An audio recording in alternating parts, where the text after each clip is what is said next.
తెలంగాణ రాష్ట్రంలో మన వనరులు, మన ఆస్తులు వాళ్ళు కన్నేసిండ్రు. మన హైదరాబాద్లో ఆస్తులపై కన్నేసిండ్రు. కాబట్టి దాన్ని తీవ్రంగా మేము వ్యతిరేకించినాము. కాబట్టి ఎట్టి పరిస్థితుల్లో కాంప్రమైజ్ కావద్దు, మనం కొట్లాడాలి. మన తెలంగాణ ఆస్తుల్ని ఎట్టి పరిస్థితుల్లో పొడగొట్టవద్దు. సరే, మొన్న కోమటిరెడ్డి గారు ఏదో పరిష్కారం చేస్తా అన్నారు, ఢిల్లీది ఏపీ భవనం, అది కూడా 3 దిక్కుల 3 ముక్కలు ఇస్తా అన్నారు. అది కూడా మంచిది కాదు. మరి ఏం చేస్తున్నారు కోమటిరెడ్డి గారు? మేము చాలా సీరియస్ గా దాని గురించి ప్రతిపాదన చేస్తాం. అన్ని లెటర్స్ ఉన్నాయి.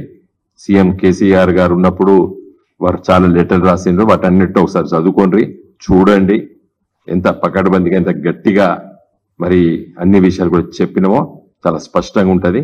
కాబట్టి రేపు సమావేశం పోయినప్పుడు ఇంకా గదే అధికారులు మన రాజకీయ నాయకులు మారినాం కాబట్టి అధికారులంతా వాళ్ళే ఉన్నారు.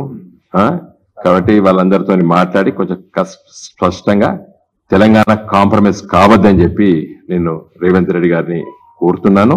ఎట్ ది సేమ్ టైం ఈ section 26 of the AP state reorganisation act చాలా సింపుల్ టర్మ్స్ అమెండ్మెంట్ చేయొచ్చండి. ఇది వెంకయ్య నాయుడు గారు, కేశవరావు గారు, నేను, కేసీఆర్ గారు సూచన చేస్తే కూర్చొని గంటల తరబడి, రోజుల తరబడి చర్చించడము.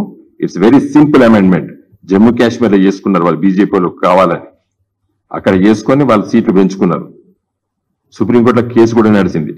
అప్పుడు ఇది కూడా చెప్తే మరి మీరు రాష్ట్ర ప్రభుత్వం దాంట్లో లేదు కదా అని చెప్పేసి అప్పుడు వాళ్ళు వినలేదు. ఏదేమైనప్పుడు కూడా మంచి అవకాశం ఉంది ఇప్పుడు. కాబట్టి దయచేసి నా రిక్వెస్ట్ ఏంటంటే 2 రాష్ట్రాల ముఖ్యమంత్రులు మనము ఈ లెజిస్లేటివ్ కౌన్సిల్ కాపాడుకోవాలి.